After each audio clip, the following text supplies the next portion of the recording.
Years old. I saw for the first time in my life, I saw a vision of clarity.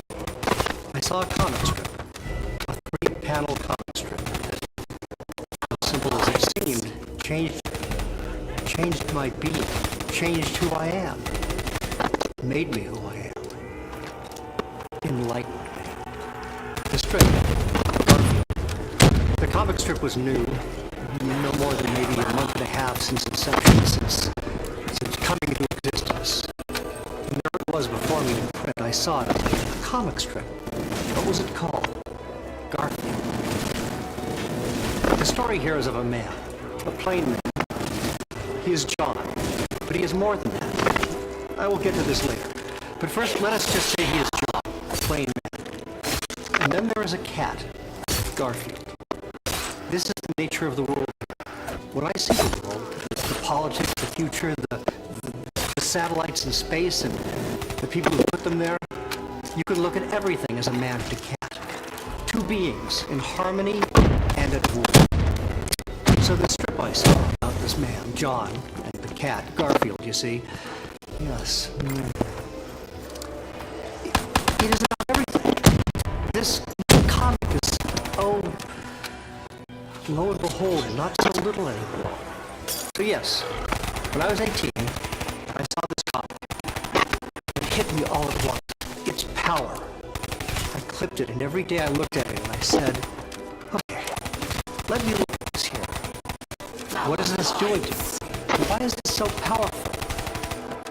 John Arbuckle, he sits here, legs crossed, comfortable in his home, and he reads his newspaper. News of the world, perhaps. And then he extends his fingers, lightly, he taps his fingers on an end table, and he feels for something. What is it? It is something he needs, but it is not there. When he looks up, he thinks. His newspaper in his lap now, and he thinks this. Where would my pipe be? This.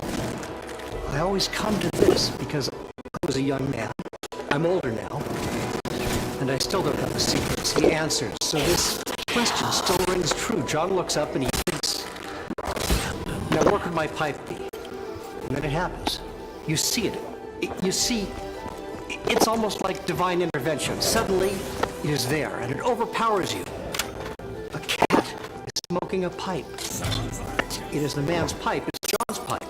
The cat this cat Garfield is smoking the pipe.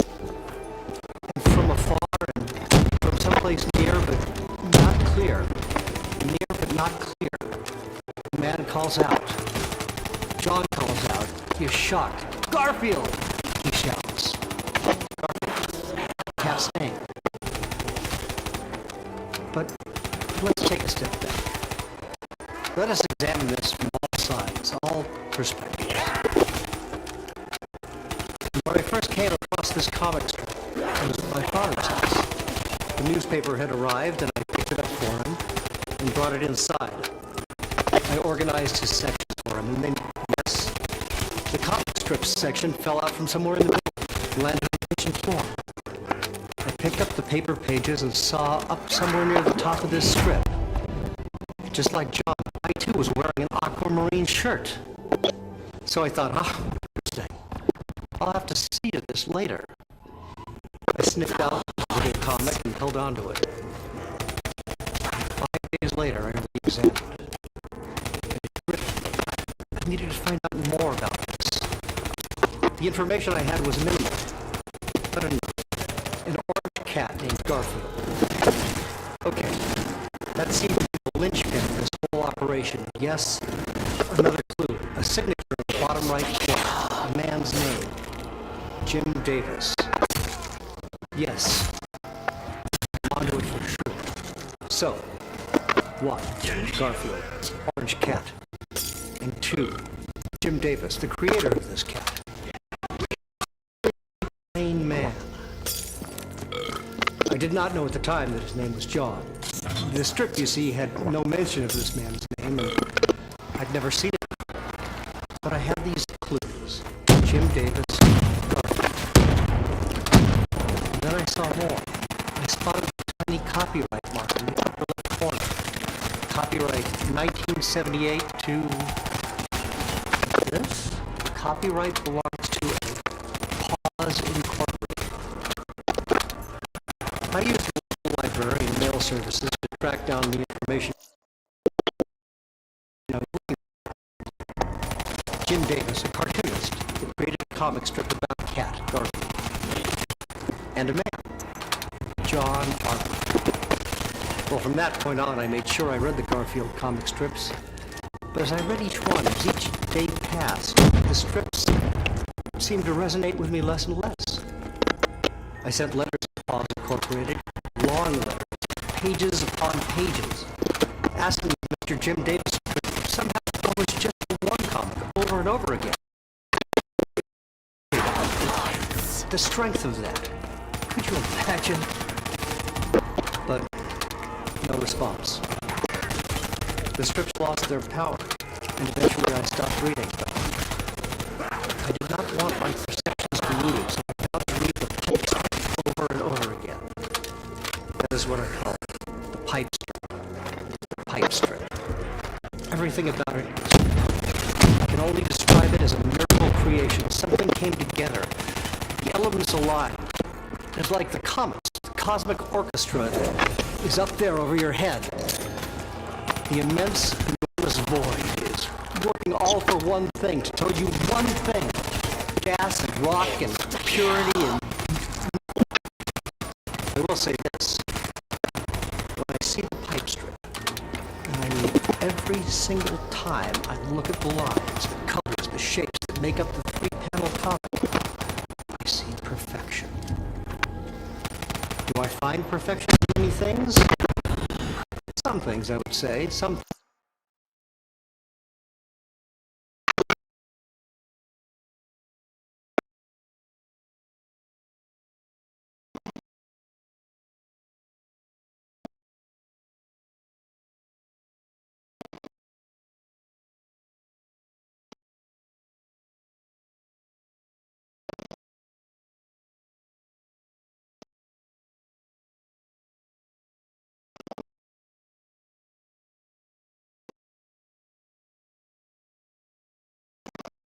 things are perfect, and this is one of them.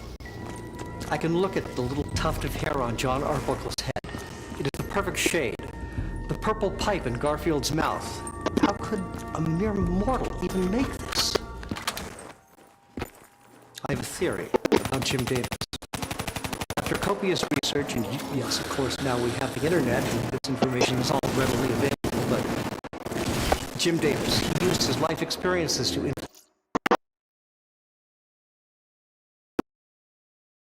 influence his comic. Like I mentioned before, none of them seem to have the weight of the pipe strip. But you have to wonder if a man who is able to even just once create the perfect form, a really flawless execution of art, brilliance, just isn't a word. There's a spiritual element at work. I've seen my share of bad times, and when you have something, well, it's just emotions and neurons in your brain, but something tells you that it's the truth, truth's radiant light. Garfield the cat? Neurons in my brain, it's harmony, you see. John and Garfield, that's truly harmony, like a continuous, looping, everlasting harmony. The lavender chair, the brown end table, the salmon-colored wall, the forest green carpet, and Garfield is hunched, perched, perhaps with the pipe stuck firmly between his jowls. His tail curls around. It's more than shapes, too, because Okay, stay with me. I've done this experiment several times. You take the strip, trace only the basic elements. You can do anything. You can simplify the shapes down to just blobs, just outlines, but it still makes sense. You can replace the blobs with magazine cutouts of other things. Replace John Arbuckle with a car parked in a driveway sideways. Cut out of a magazine, stick it in. Replace him there in the second panel with a food processor. Okay? And then we put a picture of the planet in the third panel of Garfield. Still works. These are universal proportions. I don't know how best to explain why it works. I've studied the pipe strip and analyzed John and Garfield's proportions against several universal mathematical constants. E, pi, the golden ratio, the Feigenbaum constants, and so on. And it's surprising. Scary. You can take just tiny pieces of the pipe strip, for instance. Take John's elbow from the second panel. And take that and project it back over John's entire shape in the second panel, and you'll see a near-perfect Fibonacci sequence emerge. It's eerie to me. And it makes you wonder if you're in the presence of a deity, if there is some larger hand at work. There's no doubt in my mind that Jim Davis is a smart man. Jim Davis is capable of me. He is remarkable. But this is so far beyond that. We might see that this work of art is revered and respected in years to come.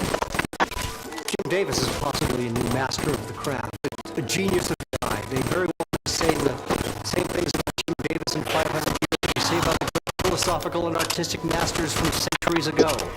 Jim Davis is a modern-day Socrates, Da Vinci, mixing both striking visual beauty with classical, daring, unheard of intellect. Look, he combines these things to make profoundly simple expressions. This strip is his masterpiece. The pipe strip is his masterpiece. It's a masterpiece into more. I often look at Garfield's particular poses. He is poised and statuesque, and his cat stare is reminiscent of the fiery gazes often found in religious iconography.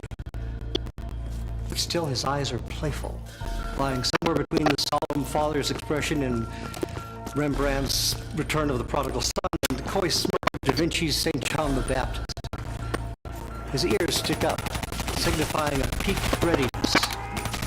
It's as if he could at any moment pounce. He is, after all, a close relative and descendant of the mighty jungle cats of Africa that could leap after prey.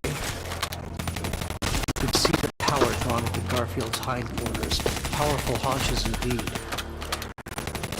Third panel. And I'm just saying it's yes. This is just coming to me. The third panel of the pipe strip is essentially a microcosm for the entire strip itself. All the power dynamics, the struggle for superiority, right? Who has the pipe? Where is the pipe? All of Garfield's iconic pose. You can see it in the curled hair.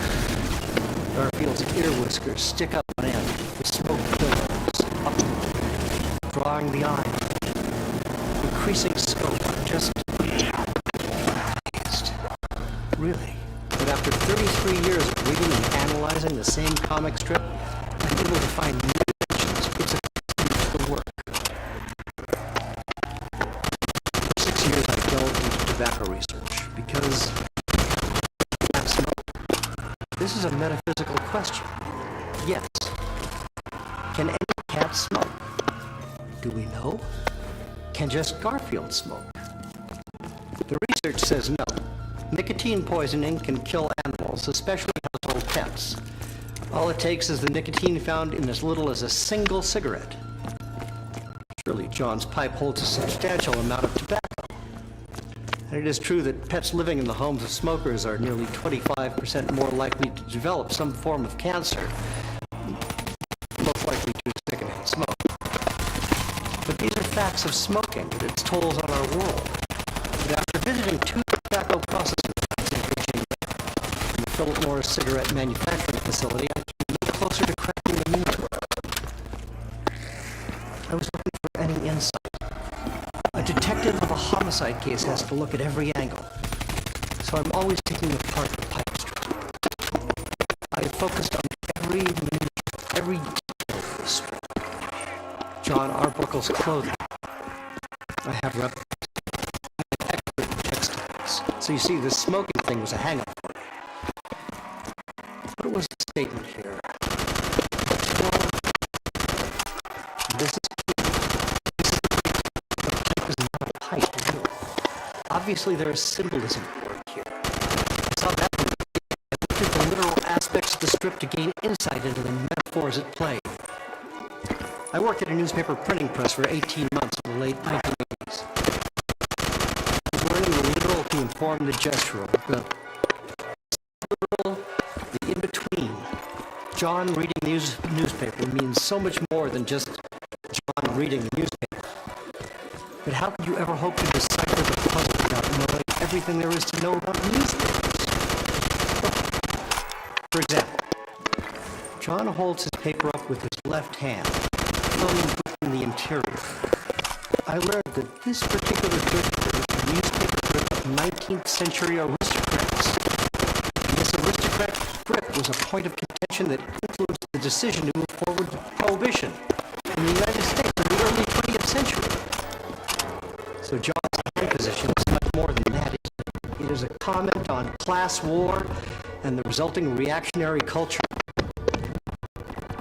But I didn't know about the aristocratic newspaper grip until I came across some microfiche archives at the printing press. It's about information. I have to take it apart. Breakthrough on a smoking cat came late. Just 8 years ago. Smoking cat is an industry term. It's what the smoking industry calls a tattletale teenager who tells on his friend after they've all tried smoking for the first time. And it is actually a translation of the term smoking rat. But the phrase was confused with secret documents back and forth between China and America. These documents are still secret. And the only reason I know about the term is because I know a man, a friend. Let's call him Timothy. Yes, it's a fake name. Timothy worked for Philip Morris for 16 years, and he had seen the documents. When he told me, it was an aha moment. And he said, but how? How could this cartoonist, Jim Davis, know about this obscure term from the mid-70s used exclusively by a few cigarette companies? This is still a mystery to me. But I connect the dots by noting Jim Davis's childhood experiences on a farm. He must have seen something. What could it be? Timothy went on to tell me there was one particular smoking cat, a boy, from, yes, Indiana, a boy named Ernie Barguckle, who became a thorn in the side of the tobacco company. And he did more than tattle to his parents. He and his family took legal action they truly received a huge settlement payout. But that name was too simple. Ernie Barker, John Arbuckle. Jim Davis must have used this. There's more. Ernie Barker spent nearly half of that settlement money on experimental medical procedures to cure his impotence. He was impotent. So it was a smoking cat with a metaphorical pipe that did not work. Are you starting to see the layers here? This is exciting stuff. You start to get a whole picture here, and it informs the work. It's just remarkable. Jim Davis took these raw ideas, these pieces, and transformed them into smart social commentary that is also ravishingly beautiful. I have cried. I've cried over this piece. It just gets in my soul. I try to explain this to people. I have the newspaper articles about Ernie Barbuckle. People have fought me on this. They don't see it, or they are closed-minded. How can a comic strip about a cat smoking a pipe mean any more than that? But it is more. And when I feel spiritual or start to think existentially, I still see this comic. Here is something from 1981 that I wrote in thinking about the implications of this trip. This is just an excerpt here. There's more before and after, but this part is the essence to me. If a comic about a cat smoking a pipe can be the only thing in the universe, then maybe this is the strongest evidence for that.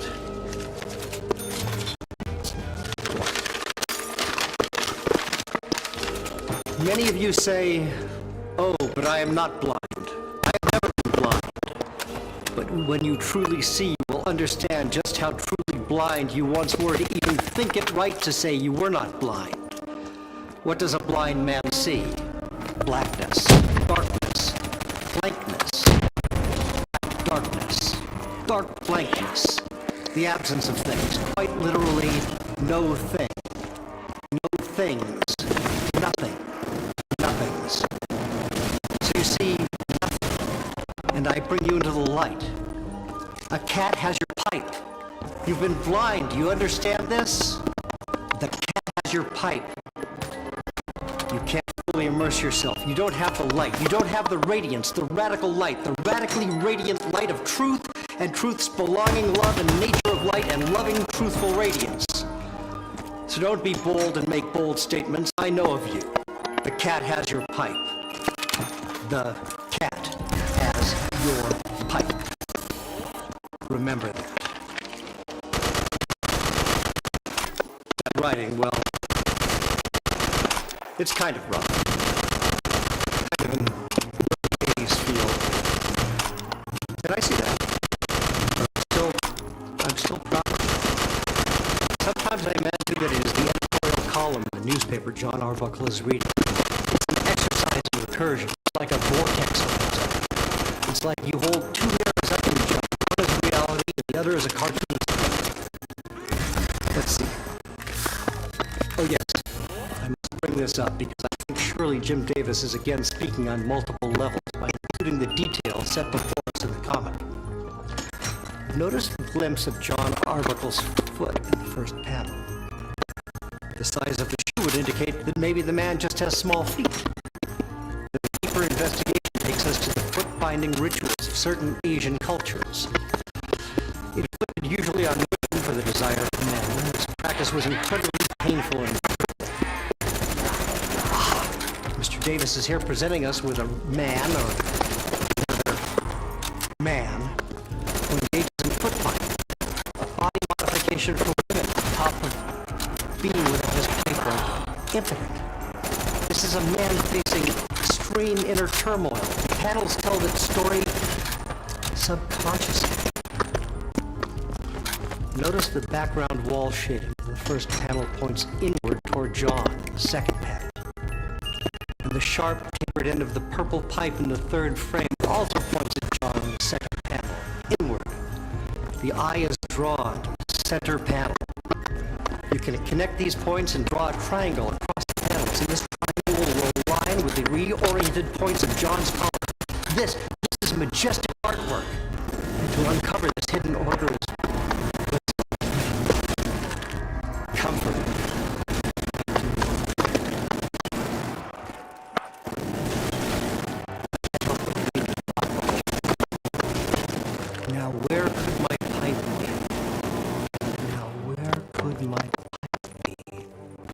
It is a profound question. Why am I here? What is my purpose? It is reflection and self-examination here. It is facing the dust, the misery of a cold, careless universe. You can feel the weight of it. Where could my pipe be? One imagines the author Jim Davis nearly teetering on the edge of insanity, his rationality, his lucidity hovering over the void, and he seeks the truth. You can see it in the line quality of the drawings, the thoughtful, controlled outlines mixed with the occasional chaotic scribbles that lurk in the shadows of Garfield's dark stripes. It's almost as if Garfield is chaos itself. Yes, he is the embodiment of chaos, disorder, hatred, fear, thievery, death, destruction, desolation. These are the things Garfield represents. He stole the pipe. He sits with his back to John Garfield. Garfield is chaos. Garfield is back on everything, everyone. One recalls the great existential forces in literature. Camus, Marceau, Kafka's Gregor Samsa, or Sartre's Antoine Roquentin. Garfield the cat sees the hopelessness of life, which... Yes. This is why Jim Davis has chosen. It represents a recklessness, disregard for what some would define as the beauty of life. He'll die from the neck. But he defies. He sits defiant, saying nothing, but looking as if he could say, does not matter. It does not matter. And we're faced with this. Could John behave the same? Is John the glimmer of hope? He seems to be unsure. Again his question. Now where could my pipe be? Indicates that he is wrestling with his own existence. The center panel centers the issue, and again, this harkens to many of the great religious works of art. Talking about the pipe strip in relation to religions, it's interesting to assign the roles of God and anti-God, or as many know him to be the devil, or on a much larger scale, simply the forces of good and evil. Garfield, the thief cat, evil and malicious. He is the devil, placed to the right. And note the two forms of John. John on the left, still innocent, still draped in the delight of the lack of knowledge. He is the humans in the Garden of Eden. He feels for his pipe, but he is yet to eat. Garfield, sinister serpent. And notice how Jim Davis has framed this. The center John is locked in the struggle between his innocence and knowledge of the truth, knowledge of the existence of evil. It is stunning. The great struggle, the struggle that transcends time. Jim Davis floats over all of this as creator, God of sorts, in his own right. He presents this cautionary message to us all. It is as if he is speaking from high. He is saying unto our waiting ears, where will you be when the cat reveals himself? I can tell you, you will have a choice. You can face endless suffering, eternal misery. You can be forced and beaten down with barbarians who claw at each other just for a view of salvation. They'll tear your eyeballs out, rip your gizzards from end to end. They worship this cat, this false idol, this evil, horrible cat. Do not be seduced by the cat in the pipe. Garfield, thy name is a mark of the demons of hell. Something like this. For those listening, it is a stark reminder to follow the path of the first panel, John. Be humble, be grateful. Honor the law, honor thyself. Be true, and be good. No harm. Pray for salvation. Be granted it. Be like John Arbuckle, he lowers his head. Be like John Arbuckle, he lowers his paper as he turns his head. Bow with John Arbuckle. Praise unto the Creator, Jim Davis, and banish Garfield from your life. So what is all this? What am I saying?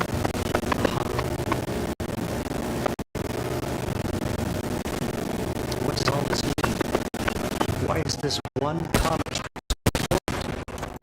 And why do I feel the need to share this?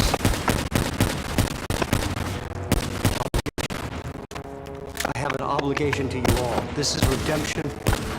This is a belief in redemption. A sacrifice of all the obvious trappings of this false modern life. Look at the simplicity of the strip, pipe strip. Look at the simple clothes John wears. Look at his basic furniture.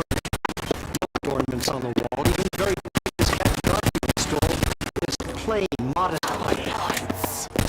And I have adapted this to what speaks to you. Our times, well, you don't need me to point out the hyperbole of our times. You have children being born 8 or 9 at a time. You have more money spent on a single Hollywood movie than some nations can spend feeding their starving people. Torture, distrust. It's overwhelming. What can you contribute? And every day I look in the mirror and I hold this comic up to the mirror and I look into the mirror and this little comic. Thank you. It is a reminder. Be respectful. You are special. You are fragile. Can you break? Can you share? Where will those pieces go? Ask. Ask. Ask. Ask this question. Will you ask? Humankind is only as great as you. You, the individual. It begins and ends with you. You have created this expedition, this search. Life, the reverence and intensity found only in the smallest steps, the littlest leaf, the tiniest stone, the most minuscule grain of sand on a beach of billions. This is the secret. Do you want the pipe? Do you want to know where the pipe has gone? You ask yourself. You ask. You ask. You ask. Now where could my pipe be? When I was a young man, remember now, I first saw this comic when I was 18 years old, ages ago. But I was youthful, vibrant. For weeks I denied that a comic strip was having such a profound effect on me. I was much like John Arbuckle. In this middle panel, he says, "Now where could my pipe be?" You can look into his eyes, his half-closed eyes, and think to yourself, surely you can this now. This is nothing new for you. And if you've read more of the Garfield comic strips by Jim Davis, you'd understand what I am saying now. Garfield the cat does things like this all the time. He will take things from John. Food, items, anything. This is his very nature. So you see this, and you want to say, John Arbuckle, come now. You are lying to yourself. You are lying to yourself and to all of us if you pretend to have not any idea where your pipe is going. Perhaps you think you left it somewhere else, but you're not so forgetful. You are lying to yourself.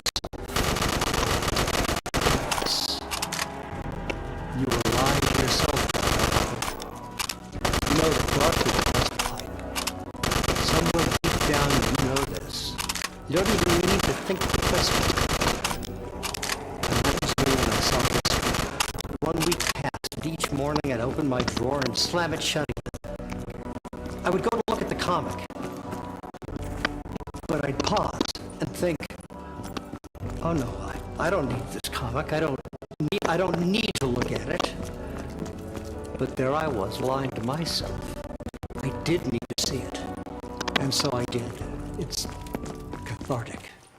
You give in, and that is the transition from the second panel of life to the third panel of life. It is a simple story structure, the passage from the second act to the third. The twilight stages. John gives in to his suspicions. He knows the truth. He's always known the truth. He yells out, "Garfield! Garfield! Garfield!" There's like pressure from the steam valve being released. The build-up is unbearable, and then it's gone. So it is like this.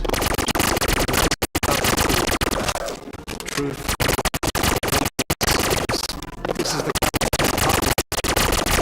This is the essence of this brilliant work of art.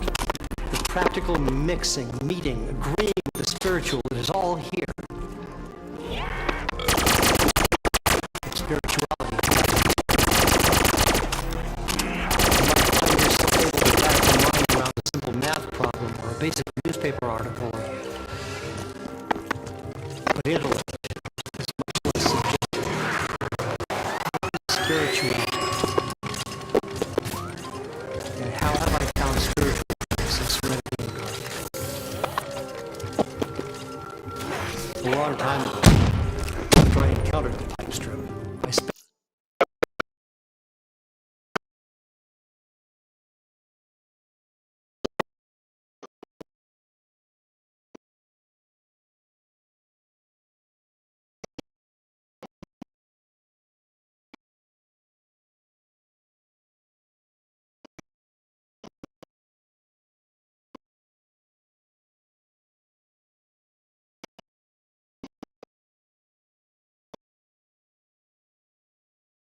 some time, as I mentioned before, soul searching. When something impacts you or alters your very perception so greatly, there's a long period of confusion and recovery. It's as if you don't know who you are. And that can be a very scary prospect, especially if you thought you had a good grasp on that sort of thing. Imagine if Jim Davis did not know who he was. Would he be capable of shaping the cultural landscape as he's done?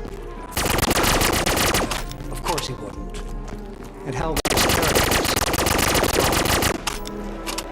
What if Jim Davis suddenly woke up and didn't know who John was? What if he couldn't make the informed decisions to accurately depict Garfield's personality? He could no longer specify or demarcate the boundaries of Garfield's life. What kind of comic would that be? You see? So draw the line. I saw this comic, yes. And if I didn't reconcile the system with myself, what kind of person would I be? Undoubtedly dire circumstances. Remember, this was not a math problem. This was not an art. This was not something I could just figure out. And as skeptical as I was, I realized that faith and spirituality were avenues that required exploring.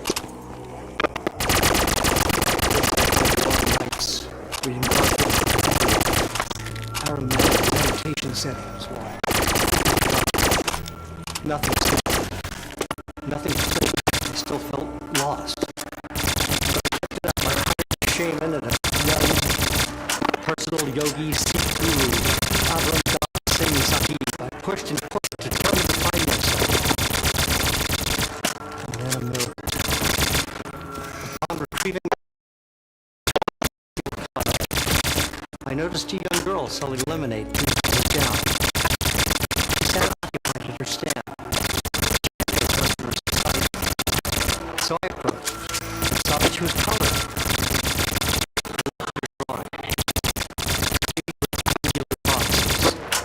A man in a blue shirt, an orange hat. I knew what this was. Even from her crude scribbles, I knew exactly what this was. She was drawing a Garfield comic. I looked at her work and I saw that in her strip, John asked Garfield to retrieve a newspaper.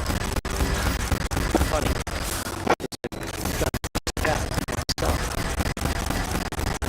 Garfield is sarcastic, but agrees to it. He returns and calls John.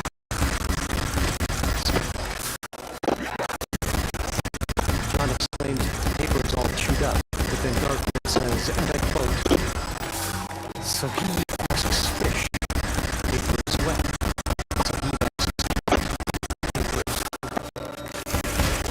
I remember the words and ran back to my house. I thought, how odd that he shows up in the strip. And my spiritual advisor's name is Avram Singh Sahib. Coincidence. Nonetheless, I spent the next 16 hours poring through my clipped Garfield comics, looking for the strip this young girl had been coloring. I couldn't find it.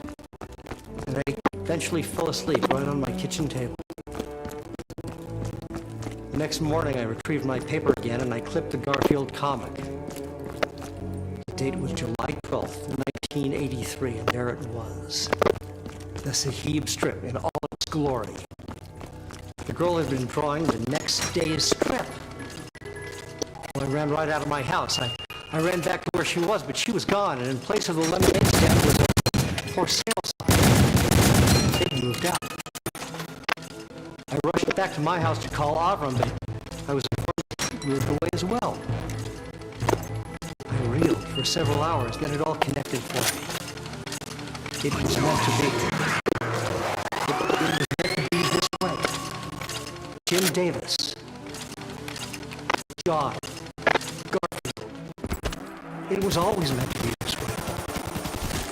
They move to the forefront. Everything else fades away. Everything else, the girl, the lemonade stand, Avram's Dov Singh Sahib, it all exists to show me the way, and when I found the way, everything else melted away. It was a beautiful morning. July 1978, the day I first saw the pipe strip. It was the first day of my life, and that day, July 12, 1983, was the second day of my life. I've never looked back. Garfield has transformed me, and I am a man born anew because of Garfield. When I was in my mid-30s, I was interviewed for a documentary. It was a documentary on the subject of cat behavior. Now, I've had cats my whole life. I have 3 cats now, and at the time of this documentary interview, I had 4 cats. I sat down for the interview and was joined by a veterinarian who specialized in feline. Dr. Carolyn Wilmans was her name, I believe. And the doctor discussed color blindness in animals and how it affects their behavior. She specifically brought up the fact that cats are red-green colorblind. They can see colors, but they can't tell the difference between red and green. Look at the color in the strip here. Garfield sits on a green floor with a pinkish red wall. I heard this and immediately pulled a copy of the comic from my wallet and showed it to the doctor. I moved so fast I'm sure I nearly scared her. I pointed at the paper and said, like this, look at this here, this cat, Garfield, he's colorblind, he must be. That must be the answer here.